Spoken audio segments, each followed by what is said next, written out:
Start ಮಾಡ್ಬಿಟ್ಟಿದ್ದಾರೆ ಅನ್ಸುತ್ತೆ ಆ video. ಎರಡು ಶರಣಾರ್ಥಿಗಳು ಸ್ವಚ್ಛತೆ ಅಭಿಯಾನ ಒಂದು ಗಾದೆ ನೆನಪಿಗೆ ಬರುತ್ತೆ. ಬಡಿಸಿದ ಮೇಲೆ ಹಸಿವು ಇರಬಾರ್ದು, ಗುಡಿಸಿದ ಮೇಲೆ ಕಸ ಇರಬಾರ್ದು ಅಂತ ಒಂದು ಗಾದೆ ಇದೆ. ಅದನ್ನು ಈ ಪ್ರಸ್ತುತ ಪರಿಸ್ಥಿತಿಗೆ ನಾವೇನು ಮಾಡ್ಕೋಬೇಕು ಅಂತಂದರೆ, ಹಸಿವಿರೋಷ್ಟೇ ಊಟ ಮಾಡಬೇಕು, ಕಸನ ಸರಿಯಾಗಿ ವಿಂಗಡಣೆ ಮಾಡಿ ವಿಲೇವಾರಿ ಮಾಡಬೇಕು. ಈಗ ನಮ್ಮ ಪ್ರಸ್ತುತ ಪರಿಸ್ಥಿತಿ ಏನಾಗಿದೆ ಅಂತಂದರೆ,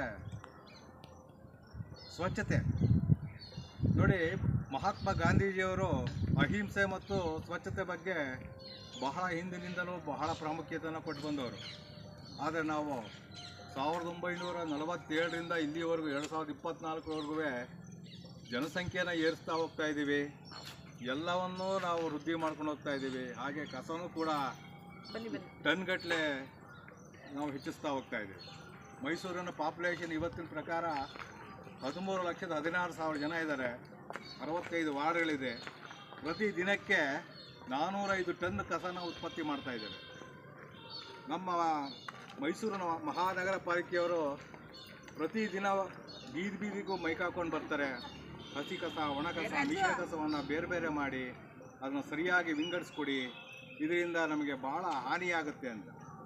ನಾವು ಅವ್ರನ್ನ ಏನಂತ ತಿಳ್ಕೊತೀವಿ, ಇವ್ರು ನಮಗೆ ಕಾನೂನನ್ನು ಹೇರ್ತಾ ಇದ್ದಾರೆ, ಆದೇಶವನ್ನು ಕೊಡ್ತಾ ಇದ್ದಾರೆ ಅಂತ ತಿಳ್ಕೊತೇವೆ. ಆದರೆ ಈ ಹಸಿ ಕಸ, ಒಣ ಕಸ ಮತ್ತು ಮಿಶ್ರ ಕಸದಿಂದ ಆಗತಕ್ಕಂತಹ ಪ್ರಕೃತಿಯ ವಿಕೋಪಗಳೇನಿದೆ, ಅದರಿಂದ ಆಗ್ತಕ್ಕಂತಹ ಅನಾಹುತಗಳೇನು ಅಂತ ನಾವು ಸರಿಯಾಗಿ ತಿಳ್ಕೊತಾ ಇಲ್ಲ. ಏನಿದು ಹಸಿ ಕಸ?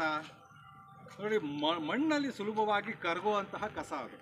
ಫಾರ್ ಎಕ್ಸಾಂಪಲ್, ಈ ಹಣ್ಣಿನ ಸಿಪ್ಪೆ ಆಗಿರ್ಬೋದು, ಊಟ ಮಾಡಿ ಬಿಟ್ಟಿರ್ತಕ್ಕಂತಹ ಆಹಾರ ಪದಾರ್ಥಗಳಾಗಿರ್ಬೋದು, ಅಥವಾ ಕಾಗದಗಳಿರ್ಬೋದು. ಇವುಗಳನ್ನ ನಾವು ಮಣ್ಣಿಗೆ ಹಾಕಿದ್ರೆ ಸುಲಭವಾಗಿ ಕರಗುತ್ತೆ.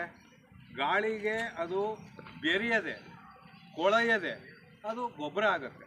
ಇಂಥವನ್ನ ನಾವು ಹಸಿ ಕಸ ಅಂತ ಕರಿತೀವಿ. ಇವುಗಳಿಂದ ಪ್ರಕೃತಿಗೆ ಯಾವುದೇ ರೀತಿಯ ಹಾನಿ ಉಂಟಾಗೋದಿಲ್ಲ. ಆದರೆ ಈ ಒಣ ಕಸ ಅಂತ ಹೇಳ್ತೀವಲ್ಲ, ಈ ಮನುಷ್ಯ ತಯಾರು ಮಾಡಿರ್ತಕ್ಕಂಥದ್ದು. ಫಾರ್ ಎಕ್ಸಾಂಪಲ್, ಪ್ಲಾಸ್ಟಿಕ್ ಇದೆ, ಗಾಜಿನ ಚೂರಿದೆ, ಮತ್ತು ಈ ಕೆಮಿಕಲ್ಸ್ಗಳಿರ್ತವಲ್ಲ, ಇಂಥವುಗಳನ್ನ ನಾವು ಭೂಮಿಗೆ ಹಾಕಿದಾಗ ಅಲ್ಲಿ ಉತ್ಪತ್ತಿ ಆಗತಕ್ಕಂಥ ರಾಸಾಯನಿಕ ಕ್ರಿಯೆಯಿಂದ ನಮ್ಮ ಮಣ್ಣುಗಳ ಫಲವತ್ತತೆ ಹಾಳಾಗುತ್ತೆ. ಇದರಿಂದ ಏನಾಗುತ್ತೆ, ಅಂತರ್ಜಲ ಕೆಟ್ಟು ಹೋಗುತ್ತೆ. ಇದನ್ನು ಸೇವಿಸತಕ್ಕಂತಹ ನಾವುಗಳು ಈ ಅಲ್ಲಿ ಬೆಳೀತಕ್ಕಂಥ ಆಹಾರ ಪದಾರ್ಥಗಳಲ್ಲಿ ವಿಷ ತುಂಬಿಕೊಂಡಿರುತ್ತೆ. ಇದರಿಂದ ನಮ್ಮ ಆಹಾರದ ಮೇಲೆ, ನಮ್ಮ ದೇಹದ ಮೇಲೆ ವ್ಯತಿರಿಕ್ತವಾದ ಒಂದು ಪರಿಣಾಮ ಉಂಟು ಮಾಡುತ್ತೆ. ಹಾಗೆ ಇನ್ನೊಂದು ಮಿಶ್ರ ಕಸ ಅಂತ ಹೇಳ್ತೀವಿ. ಅದ್ಯಾವುದು? ಈ ಆಸ್ಪತ್ರೆಯಲ್ಲಿ ಈ ಉತ್ಪತ್ತಿಯಾಗಿರ್ತಕ್ಕಂತಹ ಈ ಗ್ಲೌಸ್ಗಳು, ಸ್ಯಾನಿಟರಿ ಪ್ಯಾಡ್ಗಳು, ಆಮೇಲೆ ಉಪಕರಣಗಳು, ಬಳಸಿ ಎಸೆದಂಥ ಸಿರಂಜ್ಗಳು, ಬ್ಲೇಡ್ಗಳು, ಇಂಥವನ್ನೆಲ್ಲ ನಾವು ಸರಿಯಾಗಿ ವಿಂಗಡಣೆ ಮಾಡದೆ ನಾವು ಸಿಕ್ಕಲ್ಲಿ ಅದನ್ನು ಎಸೆದಾಗ ಅದನ್ನು ಸ್ಪರ್ಶ ಮಾಡಿರ್ತಕ್ಕಂತಹ ಜನತೆಗಾಗಲಿ, ಅದ್ರ ಮೇಲೆ ಓಡಾಡ್ತಕ್ಕಂತಹ ಜನತೆಗಾಗಲಿ ಎಲ್ಲ ರೋಗಗಳು ಬರ್ತವೆ. ಅದರಿಂದ ಏನು ಮಾಡ್ತೇವೆ, ಇಂತಹ ಕಸಗಳನ್ನು ಸರಿಯಾಗಿ ವಿಂಗಡಿಸಿದ್ರೆ ಎಷ್ಟು ಸಾಧ್ಯವೋ ಅಷ್ಟು ಪ್ರಮಾಣದಲ್ಲಿ ಅದನ್ನು ನಾವು ವಿಲೇವಾರಿ ಮಾಡ್ಬೋದು. ಹಸಿ ಕಸಗಳನ್ನು ಗೋಬರ್ ಗ್ಯಾಸು ಅಥವಾ ಇನ್ಯಾವುದಾದ್ರು ಇಂಧನದ ರೂಪವಾಗಿ ಮಾಡಿಕೊಂಡು, ಅಥವಾ ಪ್ರಾಣಿಗಳಿಗೆ ಆಹಾರ ಮಾಡಿಕೊಂಡು ಕೊಡೋದಾದರೆ ಅಂಥ ಕಸಗಳನ್ನ ಉಪಯುಕ್ತ ಆಗ್ತದೆ. ಇನ್ನು ಒಣ ಕಸಗಳನ್ನು ಈಗ ಯಾವುದೋ ಒಂದು ಬಿಲ್ಡಿಂಗ್ ಬಿದ್ದೋಯ್ತು, ಸಿಮೆಂಟ್ ಕಾಂಕ್ರೀಟ್ಗಳನ್ನೆಲ್ಲ ನಾವು ತೊಗೊಂಡೋಗ್ಬಿಟ್ಟು ನಾವು ಸಿಕ್ಕಿದ ಕಡೆ ಡಂಪ್ ಮಾಡ್ತು ಅಂತಂದರೆ ಅದು ಮಣ್ಣಲ್ಲಿ ಸರಿಯಾಗಿ ಬೆರೆಯಲ್ಲ. ಇದರಿಂದ ಓಡಾಡೋ ಜನತೆಗೂ ಕಷ್ಟ ಆಗುತ್ತೆ.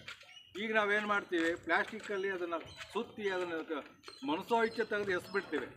ಅದು ಗಾಳಿಗೆ ಬೆರೆಯದೆ ಅದು ಕೊಳೆಯೋಕ್ಕೆ ಶುರುವಾಗುತ್ತೆ. ಆ ಕೊಳೆತದ್ರಿಂದ ಅನೇಕ ರೀತಿಯಾದ ಈ ಒಂದು ರಾಸಾಯನಿಕ ಬಿಡುಗಡೆಯಾಗಿ ಅದರಿಂದ ನಮಗೆ ವ್ಯತಿರಿಕ್ತ. ಈಗ ನಾವು ವಾಕ್ ಮಾಡುವಾಗ ದಾರಿ ಉದ್ದಕ್ಕೂ ಆ ಪ್ಲಾಸ್ಟಿಕ್ ಚೀಲದಲ್ಲಿ ನಾವು ಏನೇನು ಸುತ್ತಿಟ್ಬಿಟ್ಟು ಅವುಗಳನ್ನು ಎಸೆದಿರ್ತೀವೋ, ಯಾವುದೋ ಸ್ಯಾನಿಟರಿ ಪ್ಯಾಡ್ ಕೂಡ ಎಸೆದಿರ್ತಾರೆ, ಯಾವುದೋ ಒಂದನ್ನು ಪ್ಲಾಸ್ಟಿಕ್ ರ್ಯಾಪರ್ ಮಾಡಿಬಿಟ್ಟು ಅದನ್ನು ಬಿಸಾಕ್ತೀವಿ. ಹಸಿ ಕಸನೇ ನೀವು ಪ್ಲಾಸ್ಟಿಕ್ಕಲ್ಲಿ ರ್ಯಾಪ್ ಮಾಡಿ ಬಿಸಾಕಿದ್ರೆ ಅದು ಕೊಳೆಯುತ್ತೆ.